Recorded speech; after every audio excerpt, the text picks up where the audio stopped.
Bonjour, bienvenue dans la matinale.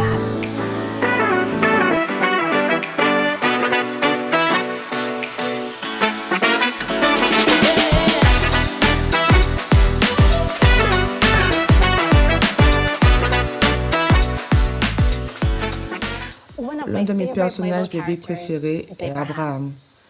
Et dans Genèse chapitre 12, nous allons un peu survoler son histoire. Son appel était plutôt captivant. Dieu l'a appelé à tout laisser derrière lui, sa famille, son peuple. Et de plus, il lui a dit, « Je t'envoie dans un lieu que tu ne connais pas. » Pour moi, ça paraît fou. Comment peux-tu envoyer quelqu'un en terre inconnue et lui dire de tout abandonner? Mais nous avons un Dieu qui connaît tout. C'est pour cela que nous lui faisons confiance. En plus de cela, Dieu dit à Abraham, « Je vais te bénir. Et ceux qui te maudissent, je les maudirai aussi.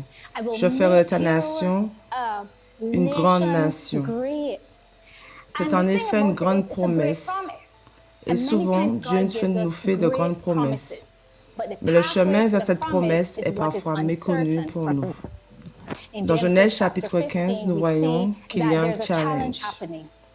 Abraham a commencé à demander à Dieu, mais en fait, c'est quoi cette promesse? Quand va-t-elle s'accomplir? Genèse 15, verset 6 dit, Abraham eut confiance en l'Éternel, qui lui imputa à justice. Même s'il posait des questions, au final, il a eu confiance en Dieu. Et parfois, à travers le chemin que nous empruntons, nous interrogeons Dieu. Seigneur, quand cela va-t-il arriver? Quand la situation va changer? Mais notre raisonnement devrait être, si Dieu l'a dit, il le fera. Et Abraham nous a prouvé que si nous avons confiance en Dieu, les choses ne seront pas forcément faciles, mais nous permettra de voir la promesse que Dieu a pour nous. Le challenge continue. La femme d'Abraham, Sarah, s'est dit, « Tu sais quoi? C'est trop pour moi. J'ai besoin d'avoir un fils.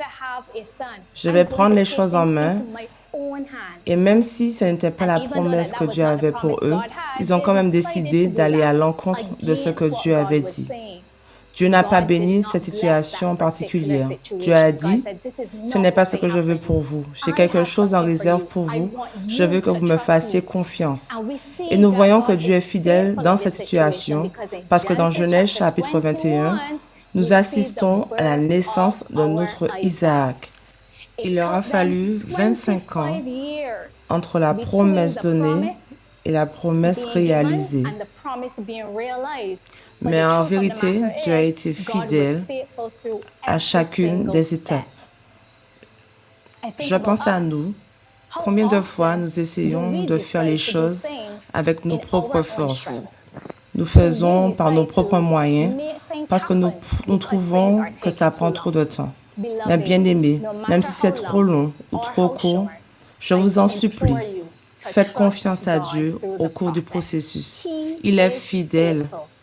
Et je suis persuadée que même si Abraham avait 100 ans, il pouvait tout de même témoigner que Dieu est un Dieu fidèle. Alors aujourd'hui, si Dieu vous appelle à une chose, s'il vous a promis quelque chose, je veux que vous croyiez sans aucun doute que Dieu est fidèle pour amener cette promesse à son accomplissement.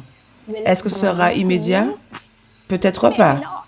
Mais le timing de Dieu est toujours le timing parfait. Il se manifeste et fait ce qu'il fait de mieux. Et quel que soit ce que Dieu a pour vous, cela ne pourra jamais être comparable à ce que vous voudriez faire vous-même. Alors aujourd'hui, faisons confiance à Dieu et fions-nous à sa parole. Et qu'il soit aussi dit de nous que cela nous a été imputé à justice. Prions.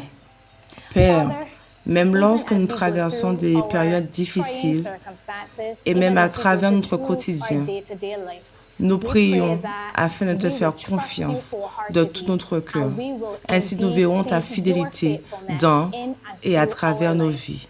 Nous prions que tu sois glorifié dans chaque aspect de nos vies, afin que d'autres personnes te connaissent à cause de notre fidélité envers toi.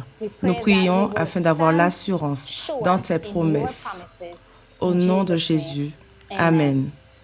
Merci et soyez bénis. Si cette méditation t'a touché et que tu souhaites accepter Jésus-Christ comme ton sauveur, répète après moi cette prière. Dieu, je sais que je suis un pécheur et je te demande pardon. Normalement, la conséquence de mes péchés et de mes mauvaises décisions, c'est la mort.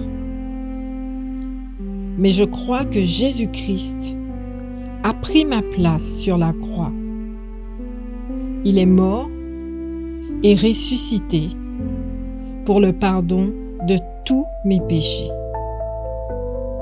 Aujourd'hui, j'accepte Jésus comme le Sauveur et le Seigneur de ma vie. Merci Jésus de faire de moi un enfant de Dieu. Aujourd'hui, je m'engage à te suivre. Au nom de Jésus, Amen.